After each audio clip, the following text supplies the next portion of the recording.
if you listen and help, it was lots of stuff like this. Oh, it doesn't matter. Okay, so we've learned about lipids and proteins and carbohydrates, so that means what do we have left to learn about? What was the last one? Proteins again. Well, we learned about proteins. Nucleic acids. Nucleic acids is the last one. So nucleic acids is the last one we have to learn about because we learned about carbohydrates, lipids, proteins, so nucleic acids is the last one. And they are composed of nucleotides. So nucleic acids, the monomer is nucleotides, and the polymer is the nucleic acids, and these consist of DNA, RNA, and ATP is another type of polymer for them. They have a nitrogen, a sugar, and a phosphate that make up the nucleotide, and DNA, RNA, and the ATP are the structure of this. So let me kind of draw an example here on the board that'll help it make a little more sense. So we've got a phosphate and then a sugar, and these are covalent bonds, and then we have a phosphate and a sugar and then a phosphate, and then we've got a nitrogen base that comes out of the sugar, okay? So that's kind of how the DNA structure looks. But this section right here, this is your nitrogen or your nucleotide. So this is another nucleotide. So you put the nucleotides together, and then that's going to give you the whole nucleic acid. So then we have a phosphate and a sugar and a phosphate and a sugar and a phosphate. And then that's going to have another nitrogen base over here, another nitrogen base, and then this is going to be a hydrogen bond. So it looks like that. And then that's how you get your double helix.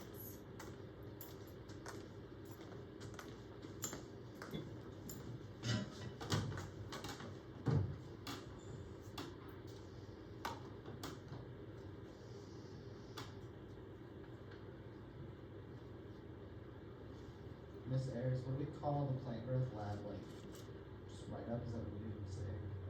I would think of something cooler than that. Think of a better title.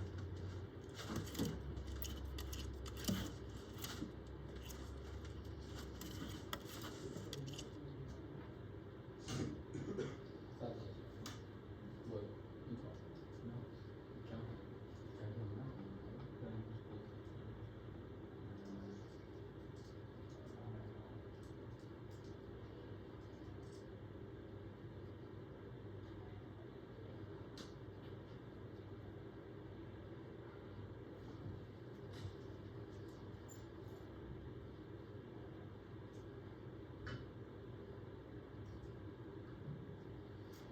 So nucleic acids, they contain nucleotides, and then they have the phosphates and the sugar and the nitrogen bases. DNA is ribonucleic acid, DNA is deoxyribonucleic acid, and RNA is ribonucleic acid. They are a little bit different. There are some different combinations. There are some different structures. We will go over all of that in the future because we will go into that a lot more detail. Like, one of them is double-stranded, one of them is single-stranded, one of them has uracil, the other has thymine in them and things like that. But that is all in like a different lesson that we're going to cover in a different unit.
So here's how it looks. We have our phosphate right there, our sugar, remember it's kind of in that circular area, and then we have our nitrogen base, so phosphate, sugar, nitrogen base, and this is RNA, so just a single strand. This is DNA, so double-stranded DNA.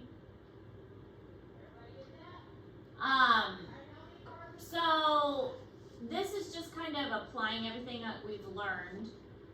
You don't have to write this down, you won't be tested over this. Trans fats have unsaturated, remember, unsaturated, unsolid, unstraight, acetals with hydrogen bonds and around the double bonds. Small amounts of trans fat occur naturally. The main source of trans fat is an artificial food product called hydrogenated vegetable oil. Hydrogenation adds hydrogen atoms to oils in order to change them into solid fats.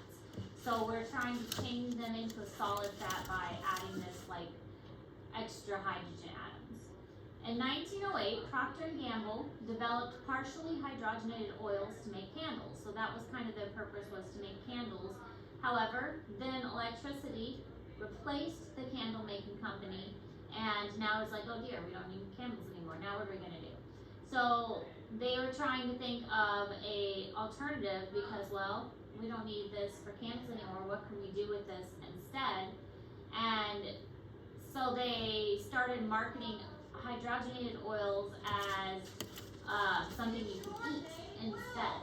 So for decades, hydrogenated oils were considered healthier than animal fats because they came from plants.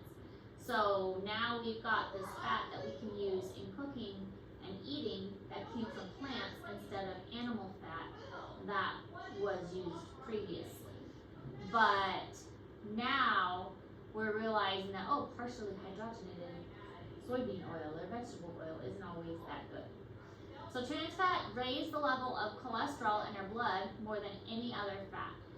When we raise cholesterol in our blood, it actually blocks the arteries, and that our arteries have circular vessels, obviously, and we want them open so that the blood can flow through them freely. But when it blocks it, it makes it more narrow and makes it harder for the blood to flow through, which makes our heart have to work harder and actually leads to high blood pressure because the heart is pumping harder. But it also makes our heart tired because now our heart is working harder, and it leads to a risk of heart attack.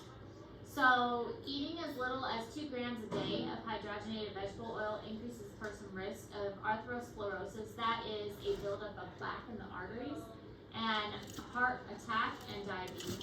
So originally what started as making candles has now led to a heart problem in the United States. So it's kind of like this chain reaction thing has happened. It was a company that was like, hey, we came up with this product, we were originally intending it for candles, but let's have people eat it instead. And now it's kind of like, oops, now we've kind of gone and made people unhealthy. So this is a picture of what hydrogenated oils look like, and it's got this little kink in the tail that they've developed. So why are sugars controversial as part of our diets? Discuss the trends toward and motivation for removal of sodas and candy vending machines in schools and public buildings. Why should we remove sodas and candy from schools?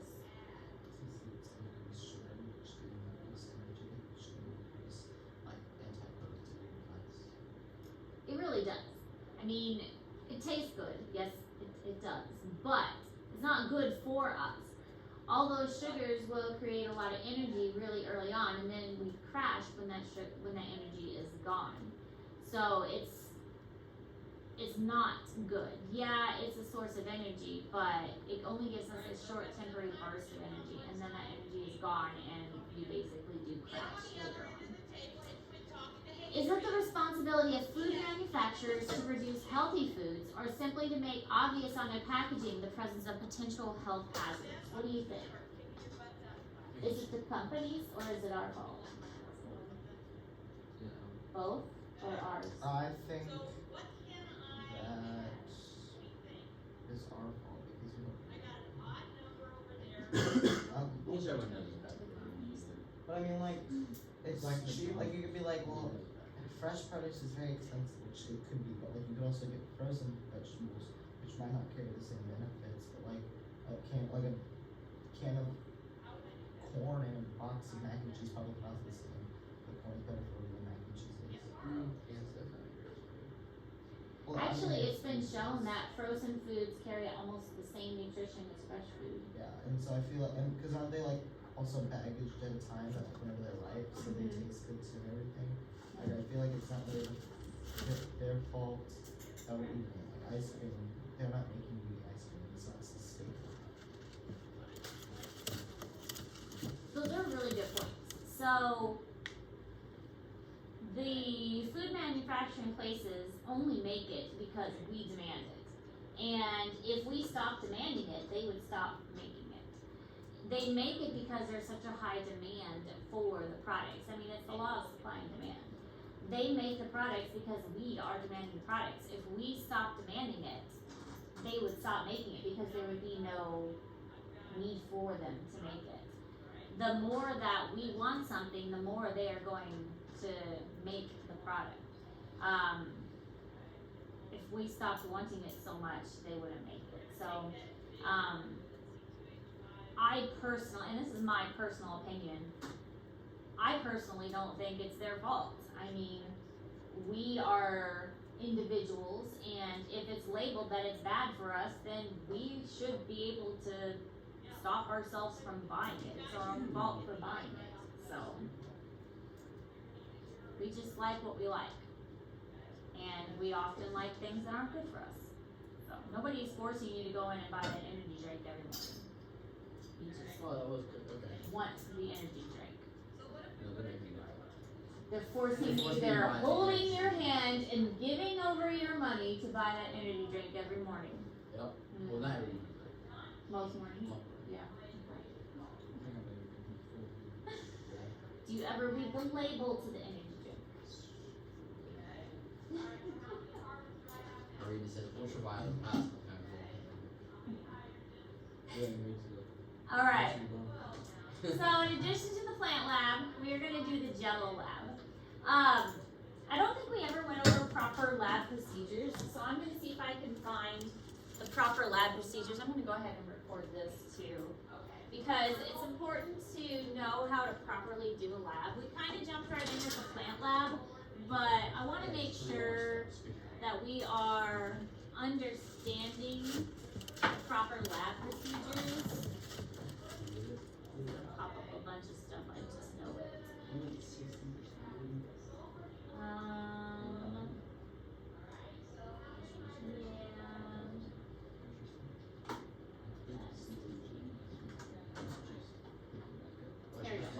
Okay, so this is just like a lab safety, because we never really went over what to do in a lab, and I don't know what your previous people have told you about the proper way to expect a lab, and we're gonna be doing a lot of labs in here, so I just wanna go over really quickly lab safety procedures and what my expectations are for a lab, just to make sure we are clear and all on the same page.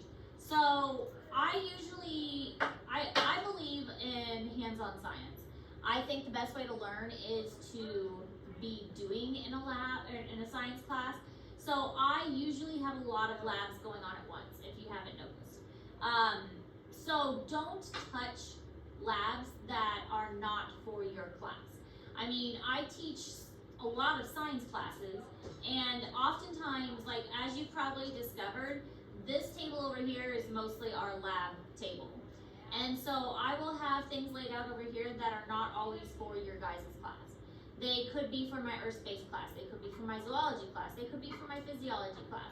So only work with the things that are for your guys' lab, okay? I try to keep them all separate as much as possible, but make sure you are only interacting with the things that are for your class. So it'll be obvious which ones are for you, and it'll be obvious which ones are for another class. Sometimes they'll have your stuff in a box, sometimes they'll have it kind of in a pile, but make sure you're only interacting with the stuff that's for yours. If you get something spilled on you, rinse it off right away. Today we're going to be working with a bunch of cleaning products. some of this stuff is, I mean, like laundry detergent, that's not a big deal. But we're gonna be working with a lot of various cleaning products, so if you get it spilled on you, make sure to wash it off right away. It should not be harmful, but just, you know, be safe and use your best judgment. In the future, we'll be working with some other things, because some of the labs we do will get pretty intense, and there'll be lots of pieces and parts to them. So anytime you get something spilled on you, make sure you rinse it off. That's the advantage of us having sinks in here. All the sinks are operational, including that one in the back, although nobody ever really uses that one. So just make sure that you always rinse things off. It says wear goggles. You're always welcome to. We do have safety glasses. You're welcome to wear them if you would like. A lot of people choose not to, but if you would like, you are welcome to wear them. And if a chemical gets in your eyes, we do have an eye wash station. It's in my closet, but if it gets in your eyes, let me know. We can't use the eye wash station. The problem is there's no drain. So like when you turn it on, it drains like onto the floor and it's gonna flood everything. So we can do that because your safety is my priority, which is anytime you're in my classroom, your safety is my top priority. And especially anytime you're doing a lab, your safety is my top priority. But let me know if you get some in your eye, okay? So we'll handle it. We may flush your eye, and just like the sink up here, it's pretty easy to get your eye under.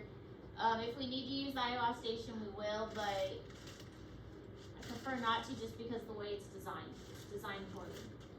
Don't horse around in the laboratory because there's a lot of glass and things like that that can get broken. Also, don't throw glass away in the trash because we cannot put glass and sharp objects in the trash. It is a hazard to the custodial crew. We don't want them to get cut or injured, so we have to put glass somewhere else. Never play with lab equipment or material. A lot of the things we use could be dangerous, could be sharp, and could cause injury, so just don't play with it. Always follow instructions and wait until you're told to begin. The way I do labs is I do not hold your hand. You're a college class, and I treat this as a college class for the labs too. I will go over the lab with you, as you kind of discovered with the plant lab, but I do not go over it and hold you step by step, and I was like, okay, now do this. Okay, now do this. With labs, I expect you to do it on your own, and I'm here to help you answer your questions. You will almost always work with partners and work with groups for the labs, and I expect you to work together to figure out the answers. If you get stuck on something, by all means ask me, but I don't want you asking me every 2 seconds, hey, how do I do this? Hey, how do I do that? I expect you to problem solve, all right? Now, I also expect you to turn in your own work and answer your own questions. Just because you're working in a group, you all are still responsible for turning in your own stuff. Never carry out unassigned experiments. Now, obviously, the plant lab, that was the whole point, was to do an experiment that you designed. But from here on out, you're going to be following step-by-step instructions and doing things exactly like it's designed to be.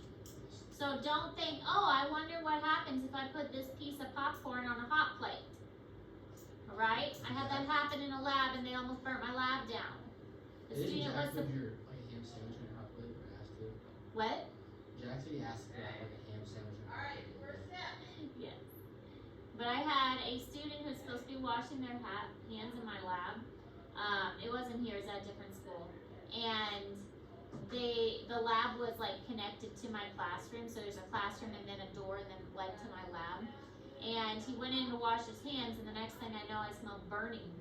And he had taken a piece of corn and put it on the hot plate and was trying to make popcorn. Was it like red popcorn? No. Yeah. Never eat or taste anything in the laboratory. The materials I use are not safe. They are dirty, we clean them, but they've had chemicals and who knows what else on them. So don't eat or taste anything, okay? Including you'll be tempted today because it's a Jell-O lab, so we'll be working with Jell-O. So don't eat the Jell-O.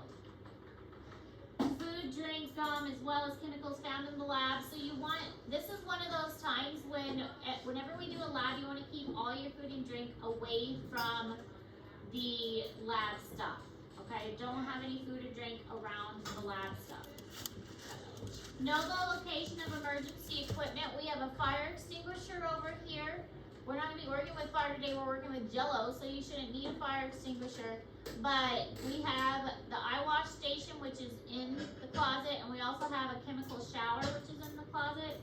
Basically, you pull the handle, you get a shower. Let's try not to do that because again, you're gonna flood my closet. Be familiar with the procedures in the event of a lab emergency. If you get hurt, tell me, alright?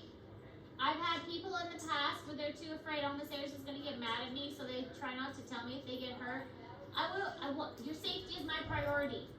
Tell me, okay? I wanna know if you're hurt, I wanna know if you're injured. If you break something, it happens. Now, if you're goofing off and you broke something, still I wanna know if make sure you're okay. But tell me. I wanna make sure you're okay, and we'll handle things. Wash your hands after every experiment. There will be some experiments that we use gloves, but I still want you to wash your hands. We have sinks, we have soap, we have water, we have paper towels. Wash your hands after every experiment. Keep books and other non-essential items away from the work area. Just keep your work area clean. That way we don't bump into anything and make any messes. And keep all equipment away from the edges. We don't want you to take a beaker and put it on the edge of the table and then happen to walk by and then knock it off. Keep everything centralized on the table and nothing near the edges, okay? Keep your work area neat and tidy and clean. And dispose of waste appropriately. Today's waste isn't going to be that bad, but there will be some days when the waste is a little more complex. We want to make sure that we are not putting things where they're not supposed to be. So I'll tell you if there's anything that we need to dispose of that is gross. You don't have to worry about gas jets. The gas jets that we have are up here and they're disconnected, so we don't have to worry about that. But there will be times when we have to use the hot plate. And the hot plate, we want to make sure it gets turned off and unplugged so we don't leave that running. But that's not an issue for today. Let me know if you get hurt. I have Band-Aids and a first aid kit. Most of the time you're not going to use your lab book, but I will always have an assignment for you to follow. So we have an assignment today. Clean up or you lose points. I will follow through with this. It is so easy because most of your stuff is over here. What I see all the time is people will come over here to grab their stuff and they leave this area a mess. And they're like, oh, so-and-so will clean up this area. And then it gets left a mess over here because this is kind of a communal area. Make sure this area gets cleaned up too. Wipe your desks down when you are done. All right? I want this lab spotless. I'm a mother, but I'm not your mother. Okay, I'm not going to clean up after you. You guys are old enough, and I will, and I have taken off points because the lab is left dirty. All right? That's part of being a college student is cleaning up after yourself, or I take points off of your lab. Okay. Any questions? That's the last of the last. I don't got my banana juice. What? Use the bathroom. In a moment. What? Can I use the bathroom? Wait just a moment. Let me talk about the lab. Let me tell you what we're going to do. Okay. So, the Jello lab, you post it.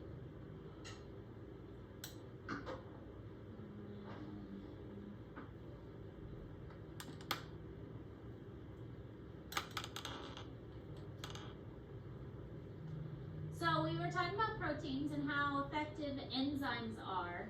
A Jello is essentially a mixture of proteins and fats. And so I made, for you guys, I made 2 plates. And you are going to test out various enzymes on the proteins. And I made 2 plates of Jellos. I need to get the straws and some markers. But you are going to test out various cleaning products. So you have a plate with some Jello, and you're going to poke holes with a straw around the Jell-O, okay? And you're going to pull out, the straws like to poke a hole, and then you're making like a little hole in the Jell-O. Does that make sense?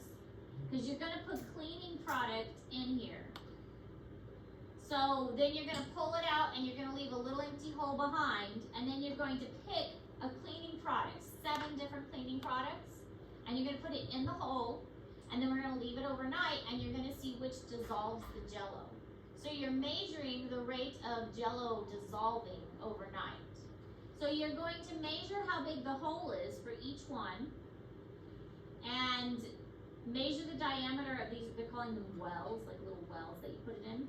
So you're gonna measure the diameter. We have rulers over, you see that coffee container over there by the window? There's rulers back there, yep. And you're gonna measure in millimeters. Millimeters are the teeny tiny lines. So you're measuring in millimeters. And then you're going to, here's your detergent name 1. Initial diameter. And then tomorrow we're gonna measure again your final diameter, and then you're gonna measure your change. Okay, and you're gonna do this 7 times. And what are the ingredients in Jell-O? This is just orange Jell-O, like the generic brand that I got from Walmart, so you have to probably look that up. And create a graph and insert a graph and then answer some questions about it. So today, that's what we're doing, is getting started with this. I'll have to find the straws. And you guys will have 2 groups because I have 2 plates of Jell-O for you that I made. So, the cleaning products are over here. I'll get some more syringes for you because you'll have to be very careful. You don't want the cleaning solution to go over and spill over. So you have to be very precise, okay? Yes. With the dropper, because if you spill over, that's gonna impact your results. You want it to eat away, but you don't want it to like spill over, okay? Questions? And then we'll put it back in the fridge and let it sit. Can we like finalize the lab on Thursday so I can review work? Can you what? Can we finalize the lab on Thursday instead of tomorrow?